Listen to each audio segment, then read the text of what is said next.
Nestas incríveis conversas banais, by Corinne Farm, eu e as minhas convidadas vamos ser meninas e conversar sobre a infância e a adolescência, sobre o caminho que vamos fazendo. Histórias incríveis, banais, cheiros, memórias, sítios, curiosidades. É viajarmos devagarinho até onde nos apetecer ir. Olá Márcia, muito Olá. Obrigada por teres aceitado o meu convite. Fiquei muito feliz por te ter neste que é o primeiro episódio das incríveis conversas banais, by Corinne Farm. Eu também. Portanto, muito obrigada mesmo. Obrigada eu pelo teu convite. Olha, se saltasses agora assim de repente para a tua infância, em que momento é que achas que ias aterrar? Agora, Já. olha, na praia, provavelmente no Portinho da Rábida, onde eu costumava ir com o meu pai a ouvir Trio Admira. E um cheiro que te lembra a tua infância? Ui, vários, não é? Mas olha, estou-me a lembrar também do cheiro do perfume da minha mãe. Era um cheiro tão quentinho. Olha, sabor, acho que consigo adivinhar, que é a carcaça com queijo aquecida pelo sol, não é? Pode ser. Se vamos aí ao Portinho da Rábida, pode ser. E fiquei sempre com essa memória quando ia à praia, era uma coisa que me apetecia sempre. Não é fácil de arranjar sempre o que nos apetece. É verdade. Mas apetecia-me sempre pão com manteiga e queijo. Mas podia ser mais difícil, imagina se fosse lagosta. É verdade, mas olha que quando tu falas do pão com queijo aquecido ao sol, é um cheiro e um sabor ao mesmo tempo que chegam e que são familiares. Sim, o cheiro do mar, aquela brisa, não é? Por acaso, há pouco tempo, quando estive na Ericeira, quando a gente se conheceu, uma das coisas que acontece e que é muito mágica é chegar ali àquela zona ao pé do mar e teres logo um cheiro a verão, apesar de já ser outubro quando eu fui, não é? Ter aquele cheiro a mar do verão. Aquela maresia. Aquela maresia com o sol. Sim, esse é um cheiro muito especial. Tu falas muito no teu livro, que se chama As Estradas São para Ir. Eu, quando li o teu livro, a sensação que me deu é que era uma estrada que percorria assim junto ao mar. Imaginei sempre que era uma estrada que tinha o mar de um dos lados. Que giro. Porque tu falas Faz muito do sentido. mar. Sim, e a canção que deu o nome ao livro, que chama-se Ao Chegar, está no meu disco último, o Vai e Vem, é a última música do disco, e diz: lembra-te ao chegar que as estradas são para ir, vemos sempre mais ao longe, para tu te afastares e para conseguires reconhecer as coisas boas. Isso também é um bom exercício para falar do passado, de reconhecer as coisas boas que aconteceram, não estar só concentrado, que às vezes acontece, estar concentrado nas coisas más, não é? E a imagem que essa canção, que aconteceu construir, não foi de propósito, foi ao passar da ponte, mesmo que haja só no horizonte de água azul, silêncio. E então, de facto, tens aí o horizonte de água azul, é sempre uma coisa que me percorre, essa imagem do mar. É engraçado porque das coisas que eu li sobre ti, fiquei sempre com a imagem daquela miúda que estava na sala, podia ser a sala de casa ou da escola ou da faculdade, e que olhava assim pela janela, mas via além do que a vista alcançava, não é? Eu acho que tu tinhas muito esta necessidade de partir, não é? De ir, mesmo que não pudesses sair do teu lugar. Tinha e tenho. E eu acho que eu passo muito... Mas eu às vezes penso muito nisso. Será que eu puxei isso ao meu pai? O meu pai dizia bastantes vezes, eu evadia-me. O meu pai era pintor de espírito, não de profissão. Ou seja, ele era projetista, foi projetista, depois passou... sei lá, ele reformou-se quando eu tinha pai 10 anos ou 11, porque o meu pai era mais velho que os outros pais e ele já tinha 63 anos quando eu tinha 11 anos, por aí. E ele reformou-se, por isso ele era pintor como hobby, mas de espírito eu sempre achei que o meu pai era pintor e era poeta, e ele dizia muitas vezes isso, eu evadia-me, ou seja, e eu consigo entender isso porque estou constantemente a viajar. Às vezes não sei se é muito bom para quem está comigo, mas estou constantemente a viajar, a ir embora, onde é que eu gostava de ir. Agora, sobretudo depois da pandemia, tornou-se uma coisa mesmo fundamental e talvez daí tenha tido tanto prazer a fazer esse livro, porque deu-me espaço para desenhar sítios que me faziam falta. A praia, o Alentejo, que também é um sítio tão especial para mim.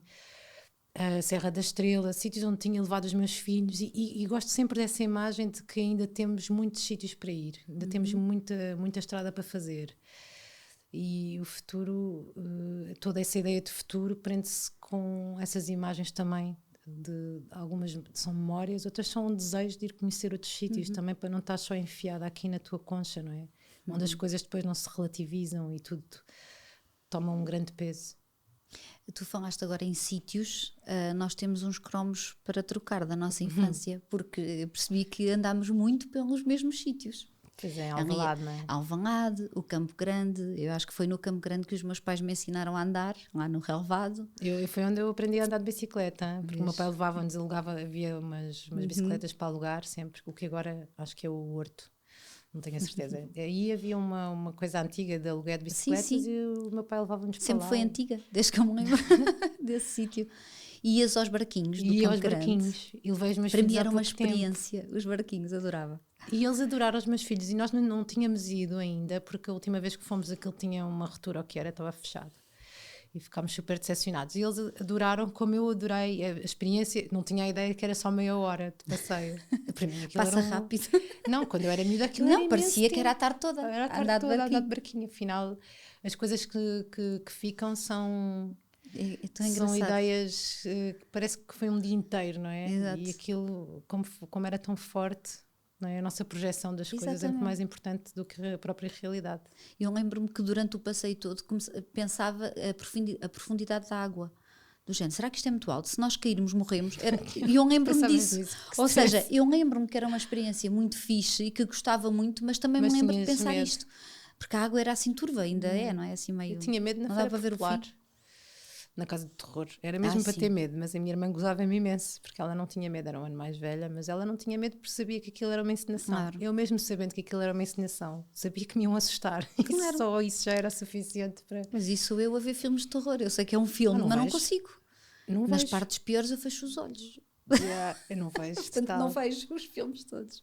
Olha, e também ias à Conchanata, aos Gelados Itália? Não ia muito, olha, sabes que é engraçado? Não ia, apesar da zona ter coisas, só descobri essas coisas na altura da faculdade. Na altura da faculdade é que eu passei a ir ao Forte Almeidas e ao Conchanata, porque os meus pais não desfrutavam muito daquilo que havia. Quer dizer, nós íamos era ao Tic Tac, que já não existe há muitos anos, e depois em adolescente trabalhei nesse café, que depois já não era Tic Tac, já era outro café. E o meu pai gostava imenso da Avenida de Roma e eu também. Ele só testava aos domingos porque a Avenida de Roma ficava vazia, não é? Pois é. E foi o que eu senti na pandemia, foi que era um domingo eterno. Um domingo que nunca mais acabava, é verdade. Eu andei na escola secundária Rainha de Dona Leonor. Onde andou a minha irmã. A tua irmã. Portanto, aquela zona é muito familiar, é engraçado. E guardo muito boas memórias daí. Ainda bem. E estava aqui a pensar nessa, voltando aí, essa miúda que tinha necessidade de se evadir. E esta evasão muitas vezes era através da escrita. Não é? A maior parte das vezes, se calhar, não é? Tirando aquelas vezes em que atravessavas a ponte 25 de Abril para ires mesmo à praia. Ia mesmo. Por acaso, essa é uma coisa que eu senti até há pouco tempo, estava a pensar sobre isso. No liceu, eu continuava com essa... Eu acho que eu sempre... É quase uma coisa que eu posso dizer. Eu acho que eu sofri disso a vida inteira, que era estar nas aulas e estar sempre a imaginar o que é que eu estou aqui a fazer. E às vezes acontecia mesmo escapar. Fugia de autocarro, não façam isto. Tinha uma amiga que também era assim aventureira e a gente fugia e pronto. Para a costa, de caminhoneta. Juntávamos uns trocos. E comprava o bilhete e iam. Era fácil, quer dizer, no fundo, quando tu tens vontade, as coisas são fáceis. Os meus pais não se importavam que eu fizesse essas coisas. Se eu dissesse... Mas eu lembro que mentia ao meu pai uma vez para ir a um jogo de futebol. Os meus pais detestavam futebol. Em casa não se via futebol. Os meus pais nunca foram uma família muito... A minha família nunca foi muito convencional. Tudo o que era assim pouco ortodoxo era o que acontecia em minha casa. Não era assim uma... E o futebol era um desporto que não se ligava a nada em casa. E um dia alguém me convidou para ir ver um jogo ao Benfica e eu quis ir ver. Só que a minha amiga não podia dizer aos pais que tinha ido, então eu fui obrigada a mentir aos meus. E aquilo pesou-me, que não imaginas. De tal maneira que ainda te lembras. Ainda me lembro, sobretudo porque eu pus os livros, olha só a inconsciência, eu escondi os livros atrás de um carro, eu andava no Filipe, escondi os livros ali alguns no Visconde de Valbom, atrás de um carro, e fui, e depois voltámos de boleia. A inconsciência. Pronto, mas foi assim a coisa mais estúpida, porque na verdade o resto era bastante simples de explicar e fazer, não é? Porque nós éramos munidas, eu e a minha irmã, de muita responsabilidade. Pronto, façam o que quiserem, fumem à nossa frente, mas ficamos a saber tudo, façam o que quiserem e nós ficamos a saber tudo o que fazem. Isso era uma grande responsabilidade para ti, não é? Sim, e tu devias achar que a tua família era um bocadinho diferente da família dos teus amigos, Na ou não altura, tinhas essa... na altura acho que não tinha essa noção, tinha só a sensação de ser a última a ser apanhada na escola, que era uma sensação má. Essa sensação era má. Isso na primária. E depois no liceu, pronto, eu ia à casa, fazia o almoço sozinha, voltava. Mas no liceu tinha muito essa vontade ainda de fuga. Eu acho que isso passou-me foi na faculdade. Na faculdade é que eu encontrei uma família. Os amigos para mim, aquilo que tu descreves no teu livro, da amizade do liceu, quer dizer, aconteceu para mim no vôlei. Só que o liceu para mim foi uma altura muito conturbada, aconteciam muitas coisas na família, aconteceu muita coisa chata. A minha tia-avó, que eu por acaso falo no livro também, tem um poema que é a Tia Chincha. A Tia Chincha. Perdão. Do Homo. A do Homo, ela lavava a louça com o Homo. E a Tia Chincha morreu quando eu tinha 13 anos, eu estava em pleno 8º ano. E aquilo foi difícil para mim, ela era a minha melhor amiga, por isso tenho uma muitos, perda muito grande para ti. Para mim foi mesmo, acho que foi a coisa mais difícil que eu passei na vida. E recuperar disso no meio da escola. Larguei o vôlei, que era o que eu adorava o vôlei. E depois vários episódios, os meus pais perderam tudo que tinham de dinheiro e era uma família classe média e de repente não havia dinheiro para nada, nem... Então foram uns anos muito difíceis. Eu acho que depois, passados para aí 2 anos, a minha tia morrer, a minha mãe saiu de casa, quer dizer, foi o culminar daquele... De um período mesmo com Sim, muitos dias eu maus. acho que nós, sem nos apercebermos, íamos passando isso, mas as coisas não eram felizes.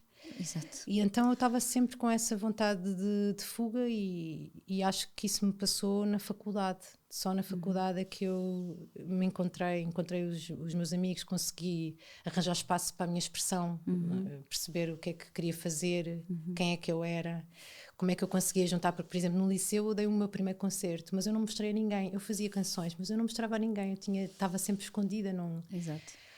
Tanto que a tua professora de pintura, não era? Disse... Não vais nada cantar, por amor de Deus. Mas eu acho que ela disse isso, digo eu, porque ela queria muito que tu pintasses. Então ela disse, não, vamos anular artes para ficar só com esta. Eu acho que ela disse isso porque ela nunca me tinha ouvido cantar, claro. Então é óbvio, não é? Ela nunca me tinha ouvido. E olhando para mim... Nunca tinha visto nada do que tu escreveste, se calhar. Nunca tinha lido nada. E também, quem olhava para mim, eu hoje consigo ter essa noção, via uma miúda muito defensiva.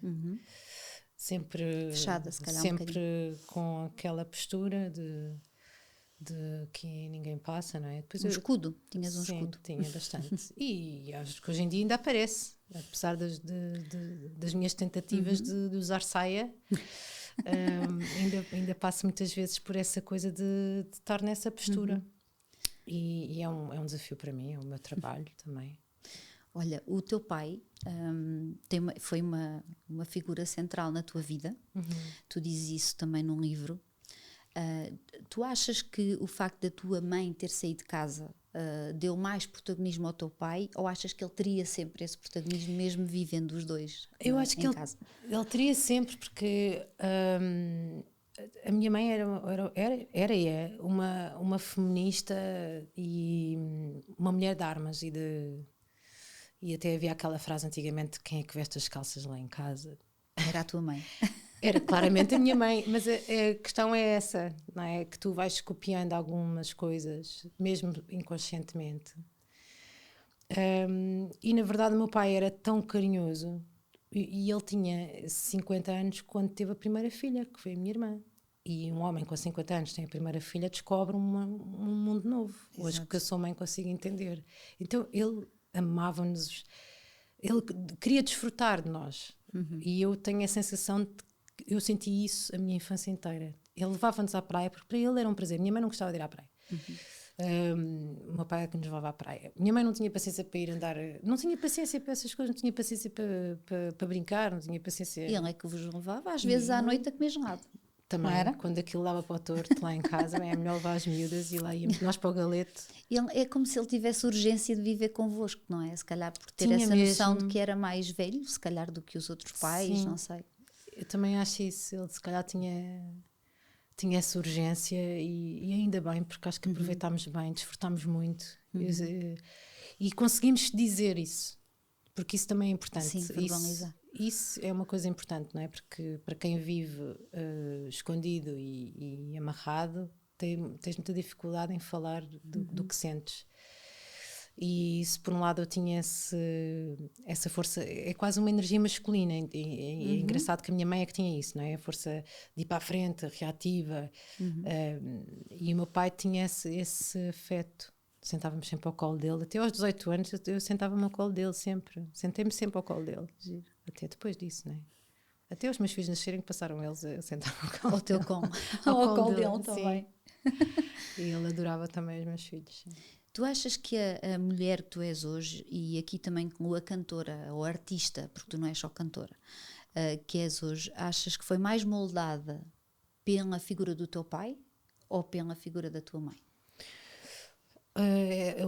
Vou-te dar uma resposta e depois um dia posso me arrepender, mas a minha mãe chama-se Ana Maria e eu chamo-me Ana Márcia, por isso eu acho que a Ana é a mãe e a Márcia é o pai. E quando eu distingo as duas, eu acho que são duas energias. Uma delas é muito pragmática, que é a Ana, e que faz as coisas como deve ser e sabe tratar dos impressos, que eu odeio isso, as burocracias, as faturas, o IVA. Tu até que pões isso tudo num poema. De tanto adiar, das contas por pagar, odeio. A sério, do orçamento não sei do quê, da cortina por pendurar. Sim, essa coisa. Eu estudei-te muito bem, Márcia. Estou a ver, depois tenho isso num poema, não é? Porque eu às vezes acho que precisávamos de tempo para namorar. Precisávamos de tempo. Aliás, eu acho que em Portugal existe muito pouco esse culto do prazer. Eu vivi em França e vivi em Espanha. Gosto imenso de Itália e eu acho que nós somos uns púdicos.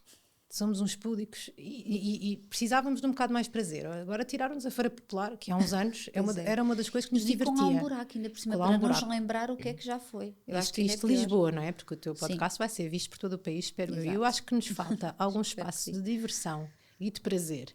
E somos uns púdicos. Não, isso é uma coisa que não vale a pena, porque trabalhar é que é preciso trabalhar, que não sei o que. Parece que trabalhar é um castigo.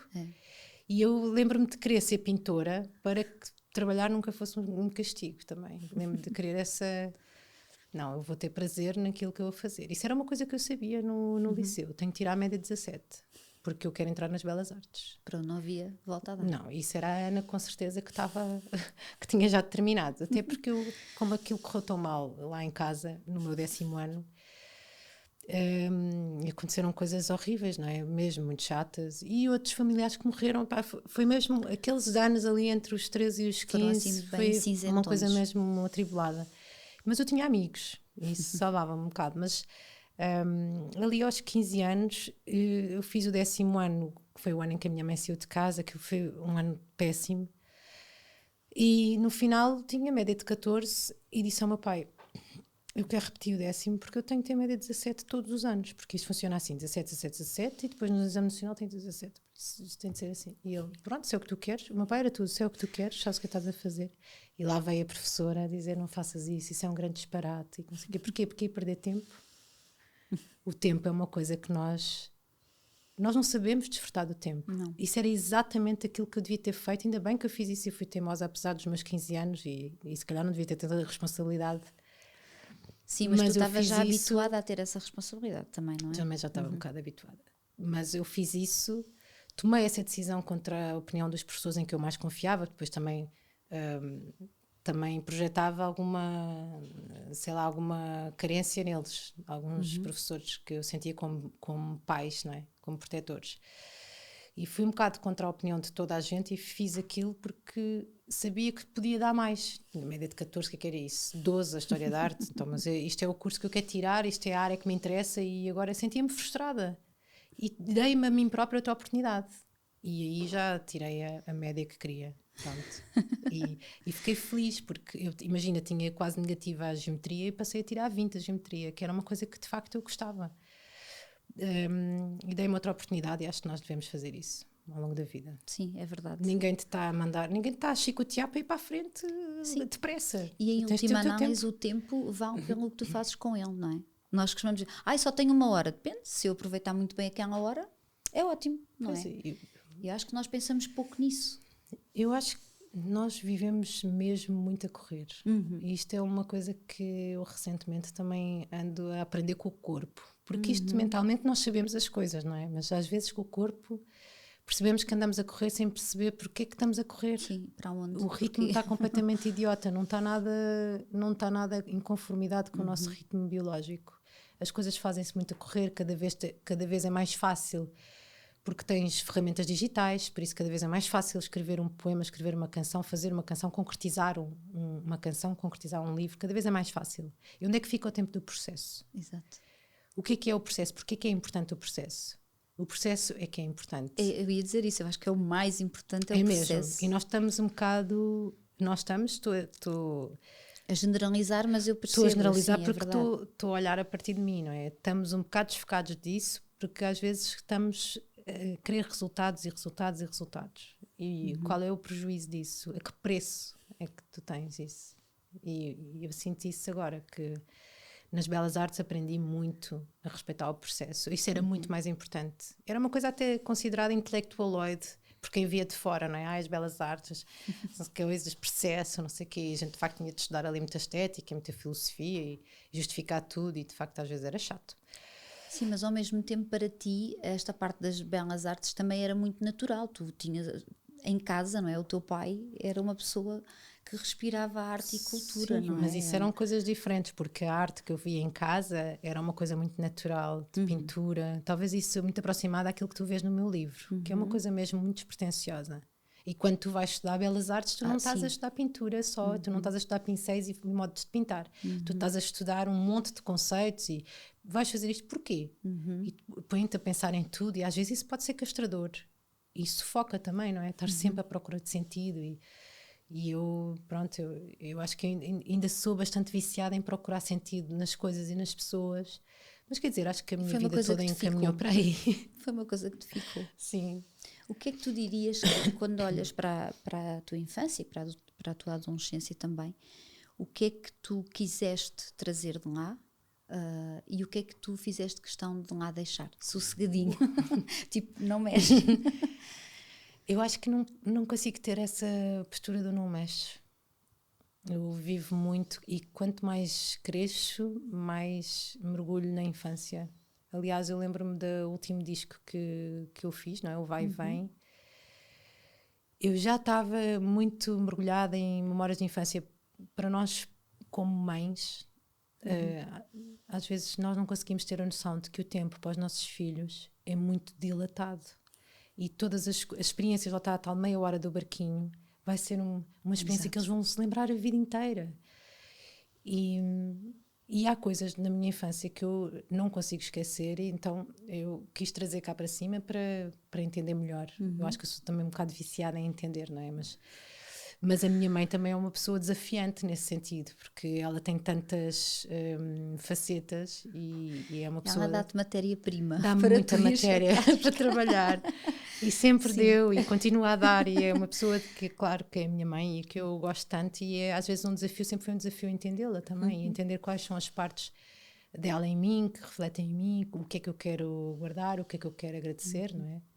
Sabes que a mim aconteceu-me que quando fui mãe é que comecei a lembrar-me da minha infância e da minha adolescência, que tive esse contacto, porque eu acho que passei eu fui mãe pela primeira vez aos 30 e acho que até aos também 30, depois de ter sido adolescente, eu nunca mais voltei a pensar nesse tempo. E de repente, na educação, no dia-a-dia, nem é tanto na educação, é mesmo na vivência diária com as miúdas, eu comecei a ir buscar coisas lá atrás. O que é que eu gostava que me fizesse, o que é que eu não gostava. Exato. Não achas que esse contacto te vai... Completamente.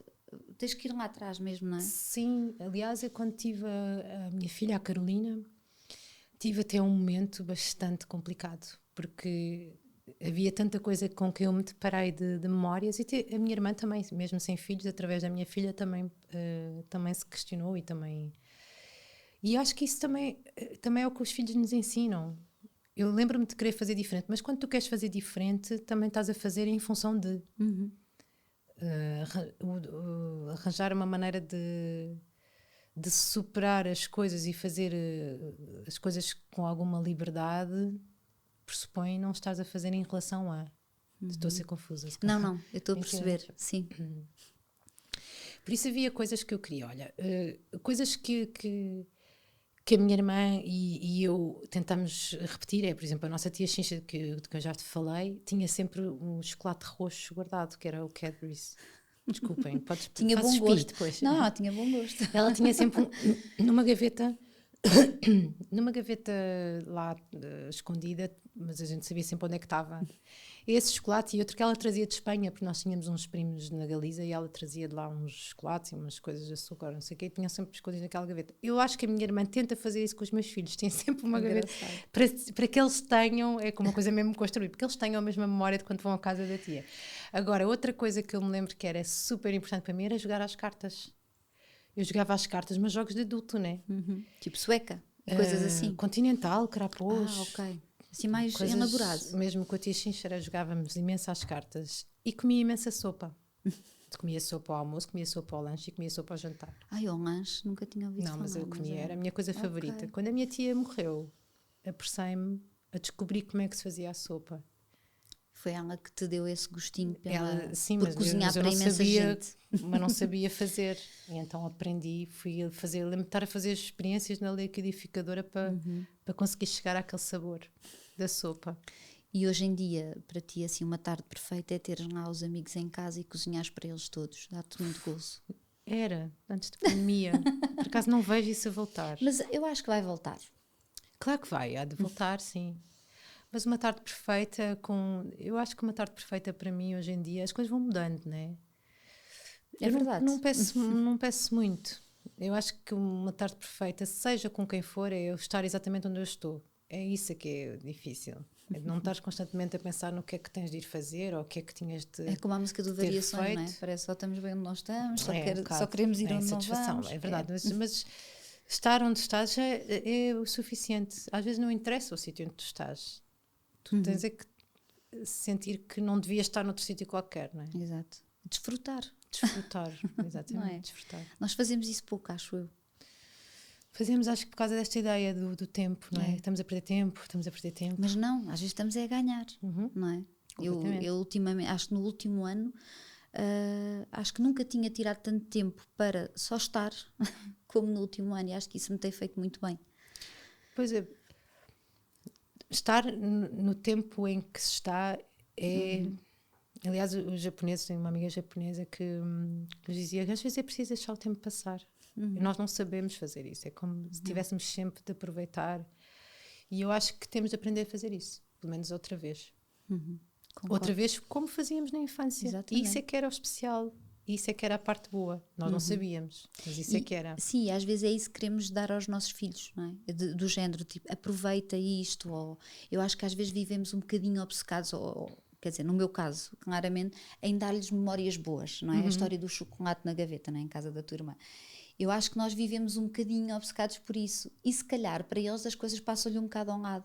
Ou não, às vezes ponho-me a pensar, será que há aqui... Não sei, essa como, é um investimento, como não custa nada a minha irmã ter lá os chocolates, Exato. Acho que é ótimo. Agora, às vezes eu sinto que já pus muito em prejuízo o nosso tempo. Por exemplo, estamos em casa num sábado ou um domingo ou num feriado. E eu tinha sempre aquela coisa de ir...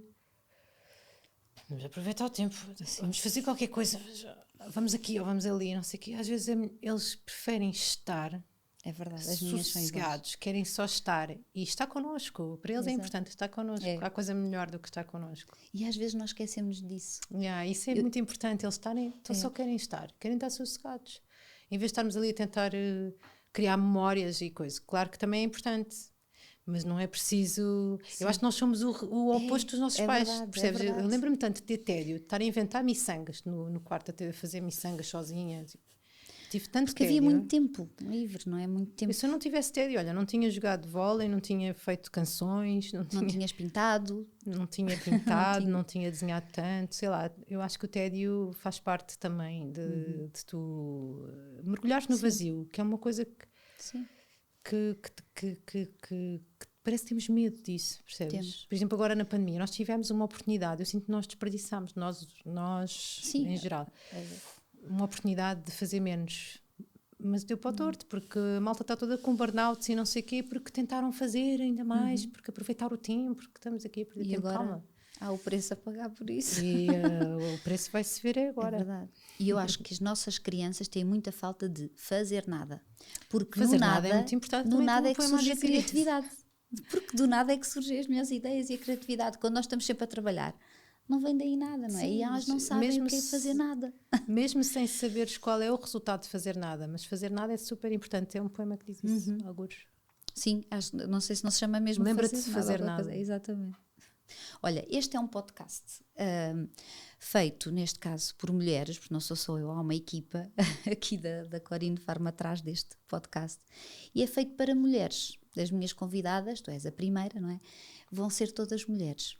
E houve uma publicação tua que eu achei muito importante e que eu já sei, porque já falámos sobre isso, que quando tu, no fundo, quando publicaste esse post, esse texto, tu pensaste em ti, no sentido de o que tu querias dizer, e que não era um recado.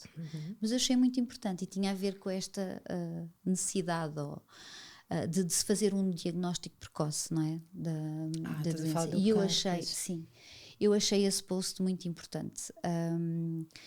Não sei se há alguma mensagem que tu queiras deixar. Eu sei que tu não gostas desta coisa de dar recados ou deixar mensagens e fazes muitas coisas a pensar no que faz sentido para ti. Mas achei tão importante, sabes? Cada pessoa sabe o que é que faz sentido para ela e eu quando estava a dizer no outro dia, eu pensei muito antes de publicar essa mensagem, né? Porque pode ser mal interpretado, porque pode, sei lá, e mil e uma razões. Mas o facto é que eu às vezes, eu ia-te falar há bocadinho da minha melhor amiga da faculdade, que foi uma pessoa que me ensinou tanto. Pronto, como eu vinha do liceu, agora vou voltar atrás, depois montas isto como quiseres. Não, vai assim mesmo. É uma viagem que estamos aqui a fazer. Como eu vinha do liceu com esse peso todo e as coisas não tinham corrido bem, depois ainda por cima, ainda cheguei a ser presidente da Associação de Estudantes. Quer dizer, ou seja, não era uma deslocada, não, até era delegado de turma, era... Pronto. Mas não me dava a conhecer, era como mesmo as canções e o concerto, ninguém sabia, já tinha tido o meu primeiro concerto e ninguém sabia, era uma coisa muito secretista. E na faculdade conheci esses amigos e dei de caras com pessoas estruturadas e diferentes do tipo de vida que eu tinha. E uma dessas pessoas era a minha amiga Maria Remédio, que ainda é a minha amiga Maria Remédio, que é um santo remédio, chamo-lhe sempre santo remédio, porquê? Porque ela mostrou uma vida leve e foi tudo sem ela saber. Eu tenho a impressão que ela não tinha noção sequer. Ela levou-me ao teatro, eu não sabia o que era ir ao teatro. Levou-me a concertos, eu nunca tinha ido a concertos, porque nós vinhamos sem dinheiro daquela fase toda, não tinha dinheiro para ir a concertos, não é? Também falta pensar sobre isso. E é uma pessoa, e hoje em dia ela é ilustradora infantil, e é uma pessoa que me ensinou imenso só sobre estar e fazer aquilo que é certo para ti. E ela nunca pensou muito sobre ela. Nunca pensou, estão a olhar para mim de lado. Isto é um objetivo de vida que imensa gente devia ter, acho eu, porque estás tão preocupado com o que é que os outros vão dizer de ti, não adianta estar a dizer, então, o que é que há de saber? Não quero saber do que os outros... Isso é uma construção, é óbvio que queres saber do que é que os outros pensam. Sim. Mas ela não queria, só que ela não queria, não fazia construção para isso, ela simplesmente estava onde estava, a fazer o que era certo. Portanto, ela já estava onde muitos de nós não conseguem chegar. Sim, eu não sei se isso vem de educação, se vem de feitio ou se tu vens sim, assim, pode ser uma coisa dela, sim, é uma coisa mesmo dela, mas eu sei que ela me ensinou isso e nós passámos nós tínhamos tardes em casa dela, porque ela era muito congregadora dos amigos e não sei o que, tudo sempre muito leve, e as tardes eram todas a beber chá e a comer bolinhos. Quando eu vinha de um sítio onde era cervejas e whiskies e outras coisas a passar, então era outro tipo de vida, e eu quis experimentar, mergulhar naquele tipo de vida, e andávamos sempre juntas, e depois ela fazia parte de um grupo de teatro também, eu também fui, e sem ela perceber, eu acho que ela salvou-me totalmente, salvou-me a vida mesmo. E é muito difícil tu teres essa leveza de fazeres aquilo apenas que está certo e que te faz sentido, a partir do momento em que não estás a fazer mal a ninguém. E onde é que eu salto daqui para essa publicação? Porque foi o que te fez sentido. Sim, tipo, eu pensei bastante, porque as pessoas vai sempre haver quem odeia, vai sempre haver quem se reconhece, vai sempre haver os bons samaritanos que também querem ajudar e que te vão dizer para não beber leite e para não beber sumo de morango. E a verdade é que o que é que importa? Para mim foi expor. Eu passei meses a escrever um livro onde eu expus coisas que já tinham passado, não é? Dei entrevistas sobre coisas que tinham passado, nomeadamente a questão da voz. Então, e teve esse problema na voz, e eu penso, mas porquê que eu não falei nisto na altura? Então estou a falar nisto agora. Isso, então, parece que eu desperdicei o amor das pessoas. Eu tinha um pânico enorme de ir para palco. Pânico. E de me expor.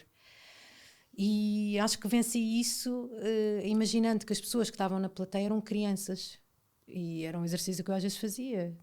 Porque era um sítio mais amigável. Era uma maneira. Era uma imagem mais leve. Era uma maneira de tu sentires que não te estavam a julgar. Por isso, vais estar a vida inteira presa à ideia de que te estão a julgar, então não vou fazer isto porque me vão julgar.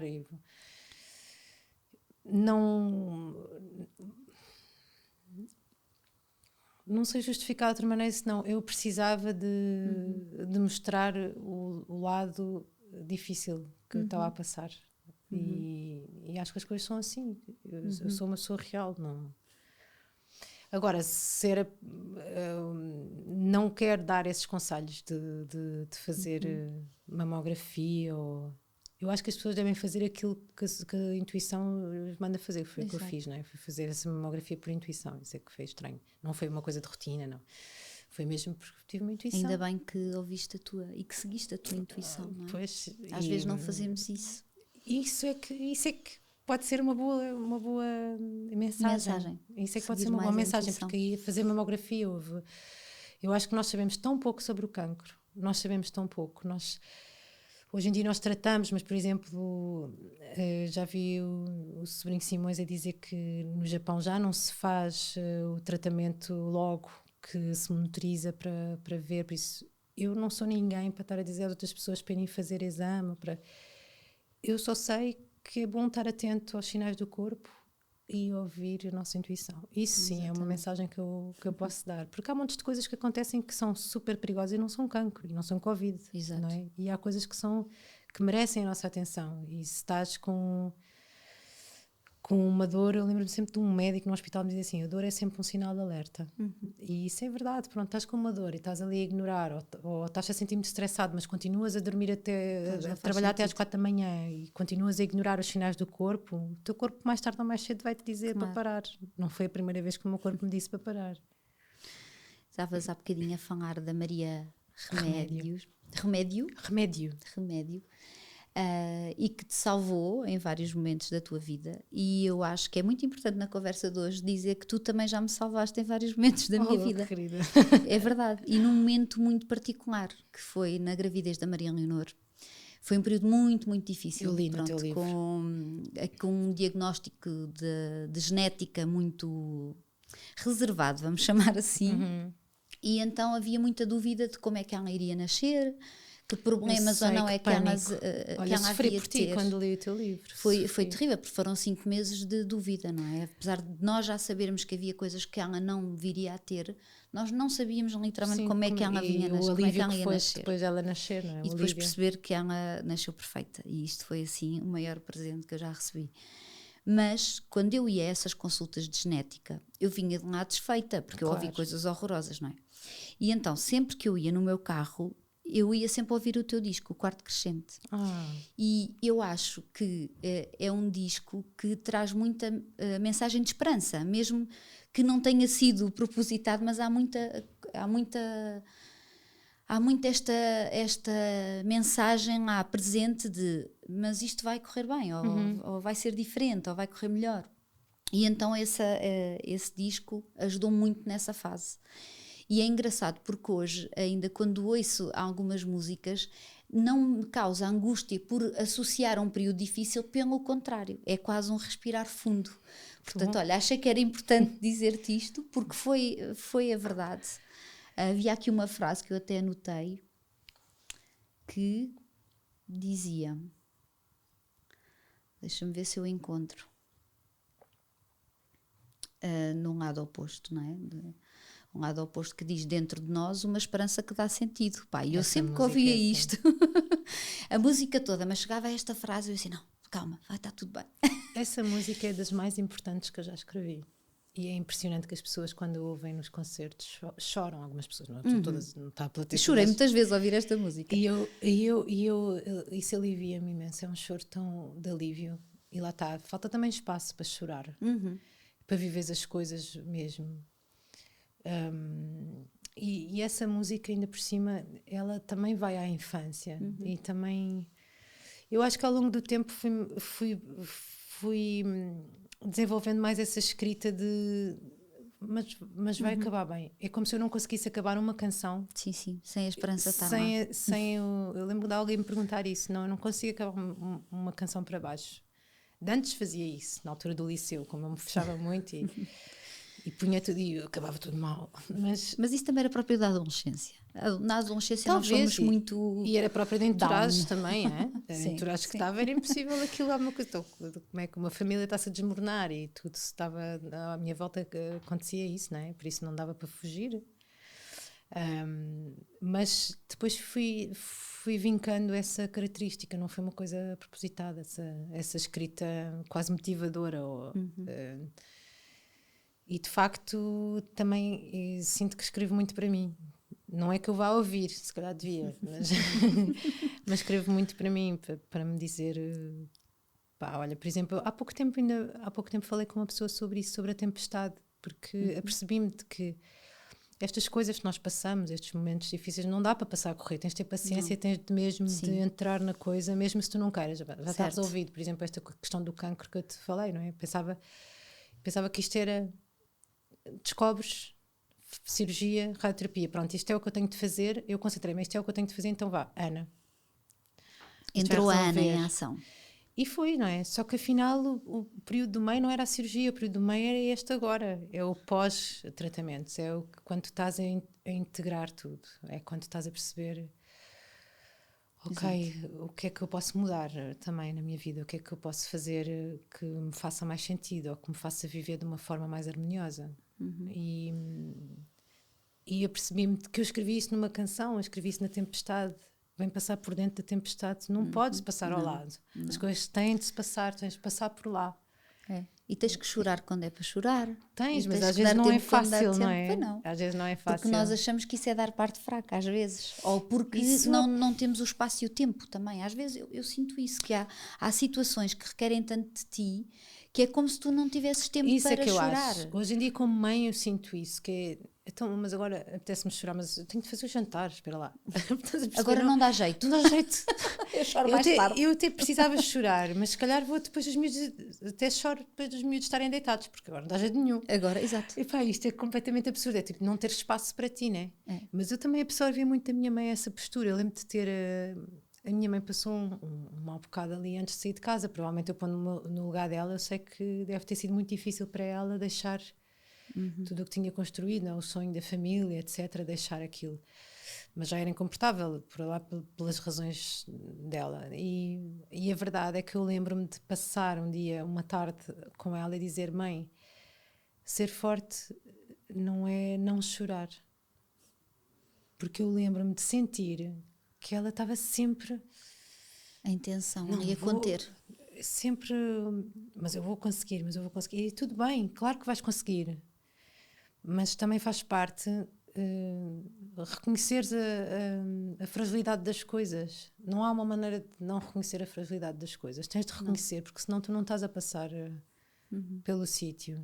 E eu acho que esse é um exercício, dar o corpo às balas. E aquela questão do post, eu acho que foi um bocado isso. Essa questão de publicar. Eu pensei bastante falo sobre isto ou não falo sobre isto. Não falar sobre isto era manter-me nessa postura. Não, está tudo bem. Isto é um percalço, porque eu podia ter pensado assim, isto é um percalço, e eu pensei, Claro. tropecei-se aqui numa pedra e depois isto segue em frente. Mas o facto é que eu também queria expor, queria dizer, olha, estou a passar por isto. Exato. Pá, E depois é como respirar, não é? Ter espaço. Sim, e depois também, ao dizeres isso, também estás preparada para receber o que as pessoas depois te deram, não é? Isso. E quando tu dizes muito receber o vosso amor, E é verdade. é isso. E Olha tu que sentes isso é verdade. isso tudo do teu lado. Apesar de ser uma coisa que não é física, tu sentes isso do teu lado, completamente. E eu senti isso, olha, em tantas mensagens que as pessoas me mandaram, olha, o meu caso foi assim.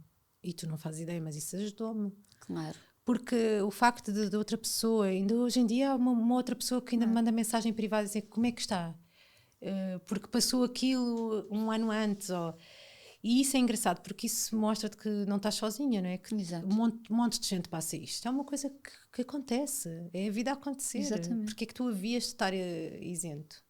Porque é que havia de não te calhar, é o não é? porquê a mim, não é? Porque não a mim.